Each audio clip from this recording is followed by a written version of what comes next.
అల్హమ్దులిల్లాహి రబ్బిల్ ఆలమీన్ వస్సలాతు వస్సలాము అలా అష్రఫిల్ అంబియాయి వల్ ముర్సలీన్ నబియనా ముహమ్మద్ వ అలా ఆలిహి వ అస్హాబిహి అజ్మఈన్.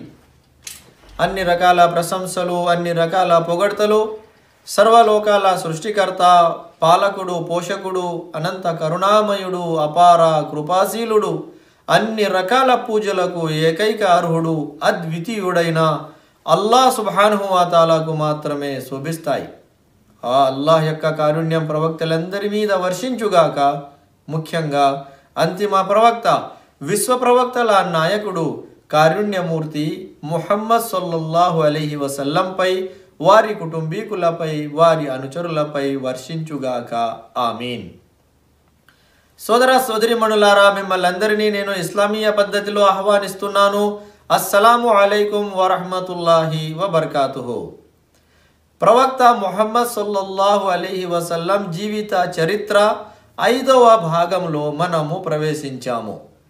4వ భాగంలో ప్రవక్త ముహమ్మద్ సల్లల్లాహు అలైహి వసల్లం వారికి దైవ దౌత్య పదవి ఇవ్వబడిన 10వ సంవత్సరంలో అబూ తాలిబ్ వారు మరణించారు. ఆయన మరణించిన కొద్ది రోజులకే ఖదీజా రజియల్లాహు తాలా అన్హా వారు మరణించారు.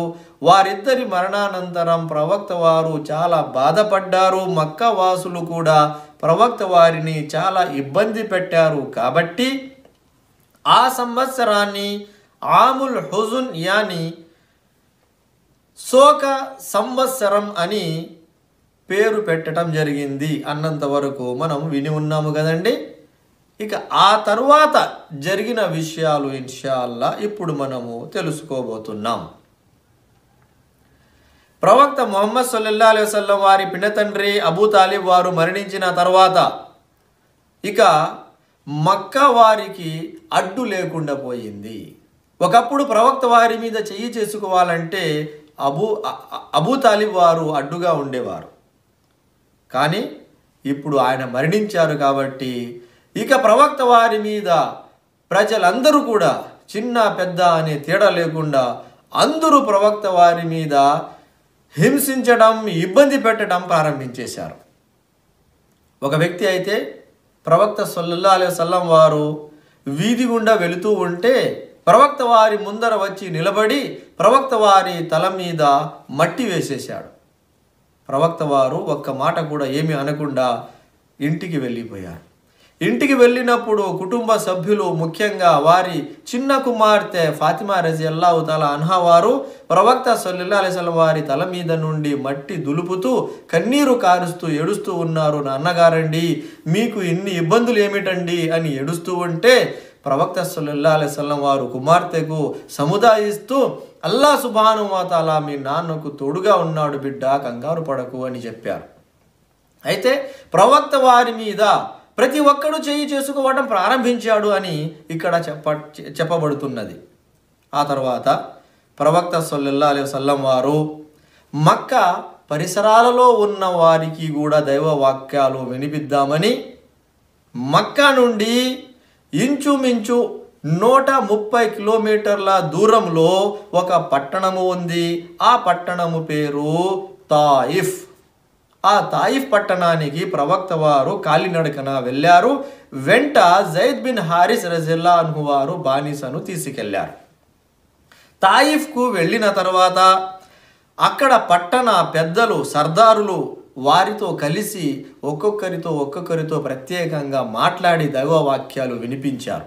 కానీ ఆ పట్టణ సర్దారులు, పెద్దలు ఏ ఒక్కరు కూడా ప్రవక్త వారి మాట నమ్మటానికి, అంగీకరించటానికి ముందుకు రాలేదు. ఇంచుమించు ప్రవక్త వారు 10 రోజుల వరకు తాయిఫ్ పట్టణంలో ఆగి దైవ వాక్యాలు ప్రజలకు, పెద్దలకు వినిపించారు. కానీ ఎవ్వరు కూడా ప్రవక్త వారి మాటను అంగీకరించలేదు. తర్వాత ప్రవక్త వారు అక్కడి నుండి వెనుక తిరిగి వస్తూ ఉంటే ఆ పట్టణ పెద్దలు పోకిరి పిల్లలను ప్రవక్త వారికి వ్యతిరేకంగా రెచ్చగొట్టేశారు. ఆ పోకిరి పిల్లలు ప్రవక్త వారిని ముందు హేళన చేశారు, ఆ తర్వాత దూషించారు. ఆ తర్వాత ప్రవక్త వారిని రాళ్లతో కొట్టడం ప్రారంభించారు. ఎప్పుడైతే ఈ పోకిరి పిల్లలు రాళ్లతో కొట్టడం ప్రారంభించారో పిల్లలతో పాటు పెద్దలు కూడా వచ్చి కలిసి ప్రవక్త వారి మీద రాళ్లు కురిపించడం ప్రారంభించారు. జైద్ రజిలాను వారు బానిస ప్రవక్త వారిని ఎన్ని విధాలుగా రక్షించాలని అడ్డుపడటానికి ప్రయత్నించినా ఆయన తలకు చాలా చోట్ల గాయాలు అయినప్పటికీ ప్రవక్త వారిని ఆయన రక్షించలేకపోయారు. తాయిఫ్ వారు ఎంతగా రాళ్లతో ప్రవక్త వారిని కొట్టారంటే ప్రవక్త వారి శరీరానికి గాయాలు అయ్యి కారిన రక్తము చెప్పుల్లో గడ్డగట్టిపోయింది. ప్రవక్త వారి పరిస్థితి విషమంగా మారింది. ప్రవక్త వారిని భుజాన పట్టుకొని జైద్ రజిల్లా అన్హు వారు తాయిఫ్ పట్టణం నుండి ఇంచుమించు 3 మైళ్ళ వరకు ప్రవక్త వారిని తీసుకొని వచ్చారు. అక్కడ ఒక ద్రాక్ష తోట ఉంటే ఆ ద్రాక్ష తోటలోకి ప్రవక్త వారిని తీసుకొని వెళ్ళిపోయారు. అప్పుడు ఆ అల్లరి చేష్టలు చేస్తున్న రాళ్ళు కురిపిస్తున్న యువకులు, అల్లరి పిల్లలు వారందరూ వెనక్కి తిరిగి వెళ్ళిపోయారు. ద్రాక్ష తోటలో ప్రవక్త వారిని ఒక చోట కూర్చోబెట్టి శరీరానికి అయిన గాయాలు తుడిచి ప్రవక్త వారి మొహం నీటితో కొంచెం తుడిచినప్పుడు ప్రవక్త సల్లల్లాహు అలైహి వసల్లం వారికి కొంచెం ఉపశమనం వచ్చింది. అల్లాహ్ సుబ్హానహు వ తఆలా జిబ్రీల్ అలైహిస్సలాం వారిని పర్వతాల దూతను తోడుగా పంపించేశాడు. జిబ్రీల్ అలైహిస్సలాం వారు ప్రవక్త సల్లల్లాహు అలైహి వసల్లం వారి వద్దకు వచ్చి, ఓ దైవ ప్రవక్త, అల్లాహ్ సుబ్హానహు వ తఆలా మొత్తం చూస్తూనే ఉన్నాడు. ఈ పట్టణ ప్రజలు మీతో ఎలా మాట్లాడారు, ఏ విధంగా హేళన చేశారు, ఏ విధంగా మిమ్మల్ని ఇబ్బంది పెట్టి గాయపరిచి మీతో ఏ విధంగా ప్రవర్తించారో అల్లాహ్ మొత్తం చూశాడు. ఇదిగో నాతో పాటు పర్వతాల దూతను పంపించాడు, మీరు ఆజ్ఞ ఇవ్వండి చాలు, ఆయన వెంటనే పాటించడానికి సిద్ధంగా ఉన్నాడు అని చెప్పారు. ప్రవక్త వారు ఆ పర్వతాల దూత వైపు చూసినప్పుడు పర్వతాల దూత, ఓ దైవ ప్రవక్త, మీరు అనుమతి ఇస్తే ఈ తాయిఫ్ పట్టణాన్ని మొత్తాన్ని 2 పర్వతాల మధ్య రుద్దేసి నుజ్జు చేసేస్తాను, మీరు అనుమతి ఇవ్వండి చాలు అన్నారు. ప్రవక్త సల్లల్లాహు అలైహి వసల్లం వారు కంటి సైగతో సరే అని చెప్పి ఉన్నా కానీ ఆ రోజు ఆ తాయిఫ్ పట్టణం మొత్తము నుజ్జు అయిపోయేది, నామరూపాలు లేకుండా అయిపోయేది. కానీ ఆయన కారుణ్యమూర్తి, కరుణగా ప్రజల వద్దకు పంపించబడ్డారు కాబట్టి ఆయన ఏమన్నారో తెలుసా? లేదండి, వారిని శిక్షించటానికి నేను సమ్మతించను, నేను ఆశిస్తున్నాను వీరు కాకపోయినా వీరి తర్వాత తరాల వారు అల్లాహ్ను నమ్మి అల్లాహ్ను ఆరాధించేవారుగా తయారవుతారని నాకు ఆశగా ఉంది, నేను ఆశిస్తున్నాను, వారిని శిక్షించడానికి మాత్రము నేను ఒప్పుకోను అని చెప్పారు. అల్లాహు అక్బర్. ఎవరైతే రాళ్లతో కొట్టి గాయపరిచి పూర్తిగా పరిస్థితి విషమంగా మారేటట్టు చేశారో వారిని శిక్షించకుండా ప్రవక్త వారు వారి శ్రేయం కోరుకున్నారు, వారి తర్వాత తరాల వారైనా సరే రుజు మార్గంలోకి వస్తారు అని ఆశించారు. ఆ తర్వాత ఆయన ద్రాక్ష తోటలోనే ఉన్నారు. ఆ ద్రాక్ష తోట ఎవరిది అంటే రబియా అనే ఒక వ్యక్తికి 2 కుమారులు ఉండేవారు, ఉత్బా మరియు షైబా, వారిద్దరూ ఆ సమయానికి తోటలో ఉన్నారు. ప్రవక్త వారి పరిస్థితిని చూసి వారి వద్ద పనిచేసే ఒక క్రైస్తవ సేవకుడు ఉండేవాడు, అతని పేరు అద్దాస్. ఆ అద్దాస్ని పిలిపించి కొన్ని ఖర్జూరపు పండ్లు ఇచ్చి ముహమ్మద్ వారికి అందజేయమని చెప్పారు. అతను ఆ ఖర్జూర పండ్లు తీసుకొని వచ్చి ప్రవక్త వారి చేతికి ఇవ్వగా ప్రవక్త వారు తీసుకొని బిస్మిల్లా అని తినటం ప్రారంభించారు. ఆ క్రైస్తవ వ్యక్తికి ఆశ్చర్యం కలిగింది. ఈ మక్కా పరిసరాల్లో నివసించే వారికి ఎవరికి ఈ విధంగా పలికి తినే అలవాటు లేదు, మరి మీరేమో మక్కా వాసులై ఉండి ఈ విధంగా పలుకుతున్నారేమిటి అని ఆయన ఆశ్చర్యపోయారు. ప్రవక్త వారు అతని వైపు కొద్దిసేపు పరిశీలిస్తూ చూస్తూ, ఏమయ్యా నీ పేరేమిటి, నీవు ఏ పట్టణానికి చెందిన వాడివి అని ప్రశ్నించారు. అప్పుడు ఆ అద్దాస్ అనే వ్యక్తి అన్నాడు, చూడండి, నా పేరు అద్దాస్, నేను ఒక క్రైస్తవుడిని, నేను నేనవ పట్టణానికి చెందిన వ్యక్తిని అన్నాడు. నేనవ పట్టణానికి చెందిన వ్యక్తిని అని చెప్పగానే ప్రవక్త వారు వెంటనే మాట్లాడుతూ, ఓహో, నీవు నా సోదరుడైన యూనుస్ బిన్ మత్తా పట్టణానికి చెందిన వ్యక్తివా అన్నారు. ఆ క్రైస్తవుని ఆశ్చర్యానికి హద్దు లేకుండా పోయిందండి.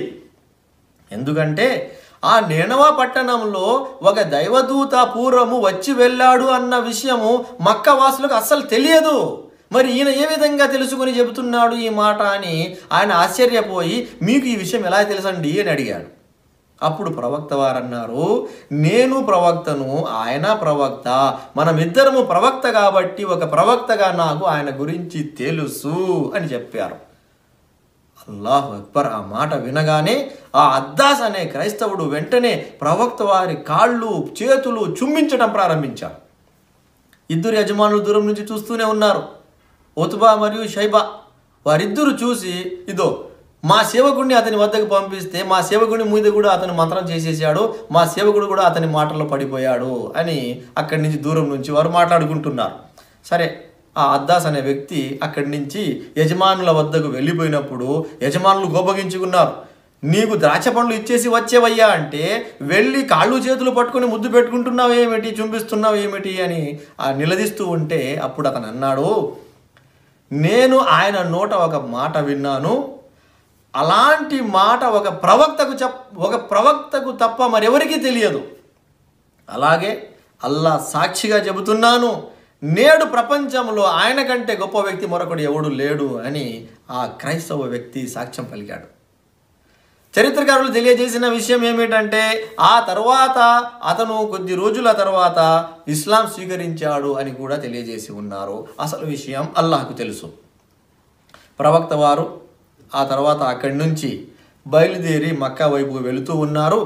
వెళుతూ దారిలో వాదియే నఖ్లా, ఖర్జూరపు చెట్లు ఉన్న ఒక లోయ, నేడు కర్నుల్ మనాజిల్ అని, అస్సైలుల్ కబీర్ అని ఆ ప్రదేశానికి పిలుస్తూ ఉన్నారు. కువైత్ పరిసరాల్లో ఉన్న దేశాల నుండి ప్రజలు మక్కాకు ఉమ్రా నిమిత్తం, హజ్ నిమిత్తం వెళ్ళినప్పుడు ఆ అస్సైలుల్ కబీర్, కర్నుల్ మనాజిల్ అనే చోట ఆగి అది మీకాత్, అక్కడ స్నానం ఆచరించి ఎహ్రాము ధరించి సంకల్పం చేసుకొని అక్కడి నుంచి మళ్ళీ కాబతుల్లాకు వెళుతారు. ఆ ప్రదేశానికి ప్రవక్త వారు తాయి పట్టణం నుంచి తిరిగి వచ్చారు. మక్కా వైపు వెళుతూ అక్కడ వచ్చి అక్కడ బస చేశారు. అయితే ప్రవక్త వారు రాత్రిపూట లేచి నమాజు చదువుతున్నప్పుడు నమాజులో ఖురాన్ పారాయణము బిగ్గరగా చేస్తూ ఉన్నారు. అల్లాహ్ సుబ్హానహు వ తఆలా జిన్నాతుల ఒక సమూహాన్ని అటువైపు పంపించాడు. జిన్నాతుల సమూహము వెళుతూ శబ్దం విని దగ్గరికి వచ్చి ఏకాగ్రతతో నిశ్శబ్దంగా ఖురాన్ పారాయణము విని ప్రవక్త వారు నమాజు ముగించిన తర్వాత ప్రవక్త వారి సమక్షంలో హాజరయ్యి వారందరూ కూడా కల్మా చదివి ఇస్లాం స్వీకరించి వారి సమూహం వైపుకు ఇస్లాం వైపు ఆహ్వానించే వారుగా బోధకులుగా వెళ్ళిపోయారు. ప్రవక్త వారికి అప్పుడు సంతోషం కలిగింది. ప్రవక్త వారు కాలినడకన వెళ్ళి 130 కిలోమీటర్లు కాలినడకన వెళ్ళి 10 రోజులు అక్కడ కష్టపడి ప్రజలకు దైవ వాక్యాలు వినిపించినప్పటికీ ఏ ఒక్కరు కూడా ఇస్లాం స్వీకరించలేదు. పైగా ఎన్ని ఇబ్బందులు ఎదురయ్యాయి కాబట్టి ఆయన లోపల కృంగిపోతూ ఉన్నారు. జిన్నాతులు ఇస్లాం స్వీకరించిన తర్వాత ఆయనకు సంతోషం కలిగింది. తర్వాత అక్కడి నుండి బయలుదేరి మక్కా సమీపంలో హర్రా అనే కొండ వద్దకు వెళ్ళిపోయారు, పర్వతం వద్దకు వెళ్ళిపోయారు. ఆ హర్రా ప్రాంతాల్లో వెళ్ళిపోయిన తర్వాత జయద్ రజియల్లాహు వారు ప్రవక్త వారికి ఒక విషయం గుర్తు చేయించారు. ఓ దైవ ప్రవక్త, మీకు మక్కాలో ప్రవేశం నిషేధం చేయబడింది కదా, మక్కా వాసులు మిమ్మల్ని మక్కాలోకి ప్రవేశింపనివ్వరు కదా, మరి ఎలా వెళ్తారు మక్కాలోకి అని అడిగారు. దీన్ని బట్టి మనకు అర్థమయ్యే విషయం ఏమిటంటే మక్కా వాసులు అబూ తాలిబ్ వారి మరణం తర్వాత ప్రవక్త ముహమ్మద్ సల్లల్లాహు అలైహి వసల్లం వారిని మీరు మక్కాలోకి రావద్దు అని బహుశా కఠినమైన ఒక నిబంధన పెట్టేసి ఉన్నారు. ప్రవక్త వారు ఏం చేశారంటే ఆ నిబంధన గుర్తు చేసుకుని అవును కదా అని వేరే కొంతమంది వ్యక్తులతో సంప్రదించారు. మీరు రక్షణ కల్పిస్తే నేను మక్కాలోకి వస్తాను అంటే వారెవరూ కూడా దానికి సిద్ధపడలేదు. తర్వాత ముత్ఇమ్ బిన్ అదీ అనే ఒక వ్యక్తితో మాట్లాడినప్పుడు అతను సిద్ధమయ్యాడు. అతని కుటుంబీకులు, అతని బంధుమిత్రులు అందరూ కూడా ముహమ్మద్ సల్లల్లాహు అలైహి వసల్లం వారిని రక్షణ కల్పించి ఇంటి వరకు చేర్చి వచ్చారు. ఆ తర్వాత మక్కా వాసులకు తెలియజేశారు, మేము ఆయనకు శరణు ఇచ్చాము కాబట్టి ఎవరు కూడా ఆయన మీద చేయి చేసుకోకూడదు, ఆయన మీద చేయి చేసుకుంటే మా మీద చేయి చేసుకున్నట్టే అని ప్రకటించారు. ప్రవక్త సల్లల్లాహు అలైహి వసల్లం వారికి వారు చేసిన ఉపకారము చాలా నచ్చింది. చూడండి, ప్రవక్త సల్లల్లాహు అలైహి వసల్లం వారికి ఈ సందర్భంలో ఒక ముస్లిమేతరుడు సహకరించాడు. కానీ ప్రవక్త సల్లల్లాహు అలైహి వసల్లం వారు ఆ ముస్లిమేతరుడు చేసిన ఉపకారాన్ని మర్చిపోలేదు, దాన్ని జీవితాంతం గుర్తు పెట్టుకున్నారు. ప్రవక్త వారు మక్కా నుండి మదీనాకు వెళ్ళిపోయిన తర్వాత బద్ర్ యుద్ధం సంభవించింది. ఆ యుద్ధంలో మక్కవాసులు పట్టబడ్డారు, ఖైదీలుగా మార్చబడ్డారు. అప్పుడు ఈ ముతయిమ్ బిన్ అదీ మరణించాడు. అతని కుమారుడు ప్రవక్త వారి వద్దకు వెళ్ళి కొంతమందిని విడుదల చేయమని కోరినప్పుడు ప్రవక్త సల్లల్లాహు అలైహి వసల్లం వారు అన్నారు, మీ నాన్న ఒకవేళ బ్రతికి ఉంటే ఆయన వచ్చి ఇక్కడ ఉన్న ఖైదులందరినీ కూడా విడుదల చేయమని అడిగి ఉంటే నేను తప్పనిసరిగా విడుదల చేసేసేవాడిని. ఎందుకంటే ఒకప్పుడు మీ నాన్న నాకు ఉపకారం చేశాడు, ఆ ఉపకారాన్ని నేను గుర్తుంచుకొని ఉన్నాను. మీ నాన్న నేడు ప్రపంచంలో లేరు, ఆయన కుమారుడు అయిన నీవు వచ్చి అడుగుతున్నావు కాబట్టి నువ్వు ఎంతమంది గురించి అడుగుతున్నావో వారందరినీ పంపించేస్తున్నాను, తీసుకుని వెళ్ళిపో అని ప్రవక్త వారు ఖైదీలను విడుదల చేసేశారు. అంటే ఒక ముస్లిమేతరుడు ప్రవక్త వారి మీద ఉపకారం చేస్తే ఆ ఉపకారాన్ని ప్రవక్త వారు గుర్తుంచుకున్నారు. దానికి తగిన ప్రవక్త సల్లల్లాహు అలైహి వసల్లం వారు కూడా ఉపకారం చేయటానికి ప్రయత్నం చేశారు. చూసారా? కాబట్టి ముస్లిమేతరులు చేసిన ఉపకారాన్ని ప్రవక్త వారు గుర్తుంచుకునేవారు. ఆ ఉపకారానికి ఉపకారంగా ఏదైనా మంచి కార్యము చేయాలని ప్రవక్త వారు ప్రయత్నించేవారు. సరే, ఈ సంఘటన జరిగింది.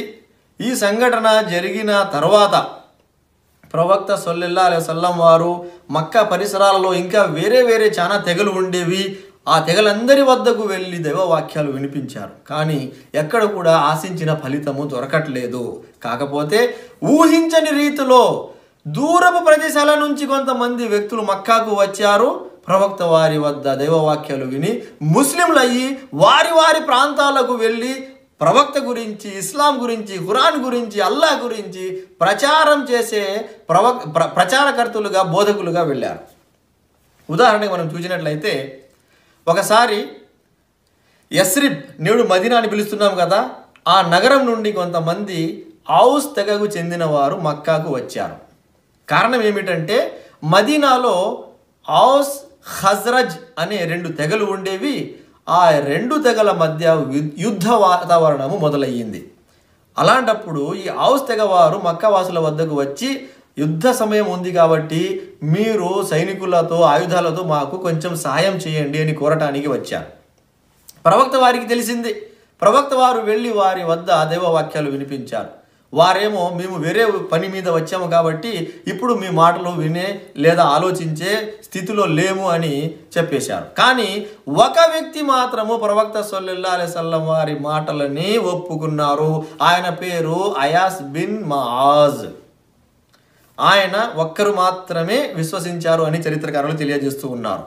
వారు మక్కవాసులతో సహాయం కోరారు. మక్కవాసులు ఒప్పుకోలేదు. తర్వాత వాళ్ళు మదీనాకు వెళ్ళిపోయారు. కాకపోతే వారు మదీనాకు వెళ్ళిపోయిన తర్వాత ఈ అయాస్ బిన్ మఆజ్ అనే వ్యక్తి మదీనా మరియు మదీనా పరిసరాలలో ఉన్న వారందరికీ కూడా మక్కాలో ప్రవక్త వచ్చి ఉన్నాడు అని తెలియజేసేశారు. ఆ మదీనా పరిసరాలలో యస్రిబ్ అని పిలిచేవారు ఆ రోజుల్లో. ఆ పరిసరాలలో అబూజర్ గిఫారీ రజియల్లాహు అన్హు వారు ఉండేవారు. ఆయన చెవిలో ఆ మాట పడింది. ఆయన వెంటనే వారి సోదరుడిని మక్కాకు పంపించాడు. వెళ్ళి నువ్వు చూసిరా ఆ ప్రవక్త ఎవరో అని. ఆయన వెళ్ళారు, తిరిగి వచ్చారు. అబూజర్ గిఫారీ ఆయనతో అడిగితే, ఒక వ్యక్తి వచ్చి ఉన్నాడండి, మంచి మాటలు బోధిస్తున్నాడు, చెడు మాటల నుండి ఆపుతున్నాడు అని చెబితే ఆయనకు సంతృప్తి కలగలేదు. వెంటనే ఆయన కొన్ని ఆహార పదార్థాలు వెంటబెట్టుకొని, చేతులు కర్ర పట్టుకొని యస్రిబ్ మదీనా నుండి బయలుదేరి మక్కాకు వెళ్ళిపోయారు. మక్కాకు వెళ్ళిన తర్వాత అక్కడ వాతావరణము సరిగా లేదు కదా. ఎవరు ప్రవక్త వారి అనుకూలమైన వారు, ఎవరు ప్రవక్త వారికి వ్యతిరేకులు అనేది ఆయనకు తెలియదు. కాబట్టి ఎవరితో అడగాలో, ఎవరితో అడిగితే నాకు తర్వాత ఏమి గతి పడుతుందో అని కంగారు పడి ఎవరితో మాట్లాడలేక మక్కాలో జంజం నీళ్లు తాగుతున్నారు, అక్కడే బస చేస్తూ ఉన్నారు. అయితే అనుకోకుండా ఒకరోజు అలీ రజియల్లాహు తఆలా అన్హు వారి కంటపడ్డారు. అలీ రజియల్లాహు అన్హు వారు ఎవరు కొత్త వ్యక్తిలాగా ఉన్నారు కదండి, మీరు మా ఇంటికి రండి, భోజనం పెడతానని తీసుకెళ్లారు. తర్వాత అలీ రజియల్లాహు అన్హు వారు కూడా ఏమీ ఆయనకు అడగలేదు. ఆయన కూడా అలీ రజియల్లాహు అన్హు వారితో భయపడి ఏమీ అడగలేదు.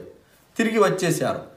తిరిగి వచ్చేసి మళ్ళీ అలాగే జంజం నీళ్లు తాగుతూ ఉన్నారు. అక్కడే మక్కాలోనే పుణ్యక్షేత్రం వద్ద ఉంటూ ఉన్నారు.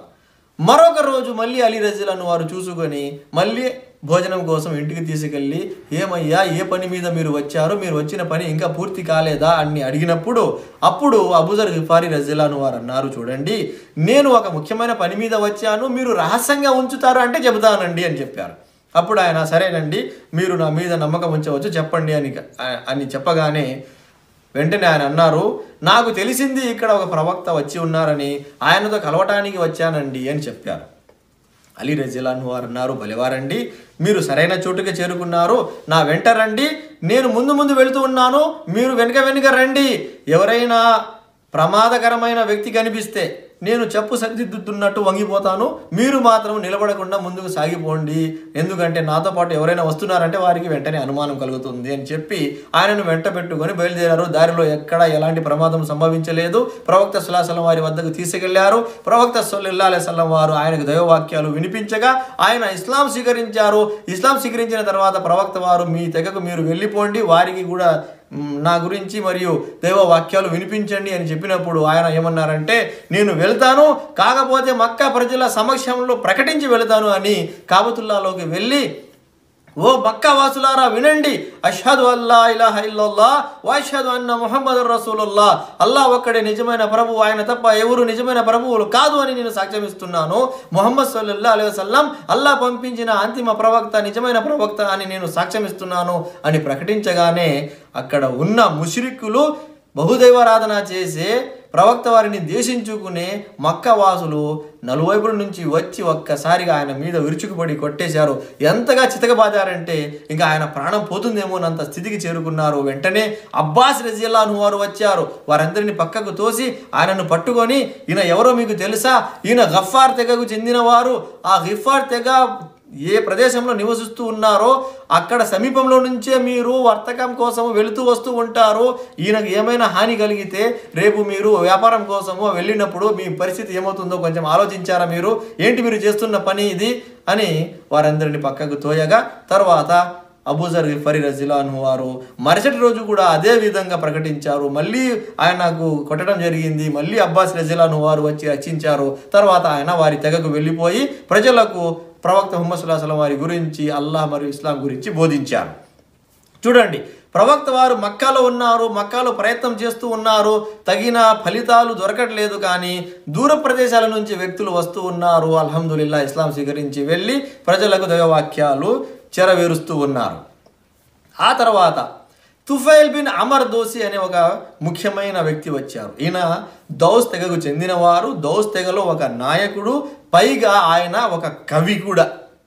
మక్కాకు వచ్చినప్పుడు మక్కా పెద్దలు ఆయనకి ఏమన్నారంటే, చూడండి, మహమ్మద్ అనే ఒక వ్యక్తి మక్కాలో ఉన్నాడు, ఆయన మాటల్లో మీరు పడిపోకండి, ఆయన మాటలు వింటే గన మీ మీద కూడా ఆయన మంత్రజాలము పడిపోతుంది అని చెప్పారు. ఆయన చెవిలో దూది పెట్టుకున్నాడు, ప్రవక్త వారి మాటలు వినిపించకూడదని. పుణ్యక్షేత్రంలో తిరుగుతూ ఉంటే ఊహించని రీతిలో ఆయన చెవిలో ప్రవక్త సల్లల్లాహు అలైహి వసల్లం వారి నోట వెలువడుతున్న కొన్ని ఖురాను వాక్యాలు వినిపించాయి. అప్పుడు వెంటనే ఆయన దూది తీసేసి, నేను స్వయంగా సాహిత్యము, కవిత్వము తెలిసిన వాడిని, మంచి చెడుల మధ్య తేడా గ్రహించగలగను, మంచి చెడుల మధ్య తేడా గ్రహించగల శక్తి నాకు ఉంది కదా, మరి అలాంటప్పుడు నేను అతనితో ఎందుకు అంత భయపడాలి, అతని మాట వింటాను, మంచిదా కాదా అని తేల్చుకుంటాను, అంత దానికి నేను కంగారు పడిపోవాల్సిన, భయపడిపోవాల్సిన అవసరం ఏముంది అని ఆయన ముహమ్మద్ సల్లల్లాహు అలైహి వసల్లం వారి వద్దకు వెళ్ళి, మీరేదో చెప్తున్నారంట కదా, వినిపించండి అన్నారు. ప్రవక్త ముహమ్మద్ సల్లల్లాహు అలైహి వసల్లం వారు ఖురాన్లో ఉన్న దైవ వాక్యాలు వినిపించగా వెంటనే ఆయన ప్రవక్త వారి చెయ్యి పెట్టుకుని, చూడండి, నాకు సాహిత్యము, కవిత్వము తెలుసు, మీరు చదివింది, వినిపించింది అల్లాహ్ సాక్షిగా చెబుతున్నాను, అది కవిత్వము కాదు, సాహిత్యము కాదు, అది అల్లాహ్ పలుకు అని వెంటనే ఆయన కలిమా పఠించి ఇస్లాం స్వీకరించారు. ప్రవక్త వారు ఆయనకు కూడా మీ తెగలోకి వెళ్ళి నా గురించి, అల్లాహ్ గురించి, ఇస్లాం గురించి తెలియజేయండి అని పంపించగా ఆయన కూడా వారి తెగలోకి వెళ్ళి ప్రచారం చేశారు. చూసారా, ఒక్కొక్కరు వస్తూ ఉన్నారు, అల్హమ్దులిల్లాహ్ ఇస్లాం స్వీకరించి వారి వారి తెగకు వెళ్ళి ప్రవక్త వారి గురించి, అల్లాహ్ గురించి, ఇస్లాం గురించి తెలియజేస్తూ ఉన్నారు. ఆ తరువాత సౌదీ అరేబియాకి దక్షిణ భాగంలో ఉన్న యమన్ దేశం నుండి ఒక వ్యక్తి వచ్చారు. ఆయన పేరు జిమ్మాద్ అజ్ది. ఆయన ఒక భూత మాంత్రికుడు, భూత వైద్యుడు అంటారు కదండి. ఆయన మక్కాకు వచ్చారు. మక్కా వాసులు ఆయనకి ఏమన్నారంటే, చూడండి, మా ఊర్లో ముహమ్మద్ అనే ఒక వ్యక్తి ఉన్నాడు, అతనికి దయ్యం పట్టినట్టుంది, ఏదేదో కొత్త కొత్తగా వాగుతున్నాడు, మీరు వెళ్ళి ఆయనకు వైద్యం చేయండి అన్నారు. ఆయన ప్రవక్త సల్లల్లాహు అలైహి వసల్లం వారి వద్దకు వెళ్ళి, నాకు మీ గురించి తెలియజేయడం జరిగింది, మీకు వైద్యం చేయాలనుకుంటున్నాను అని చెప్పారు.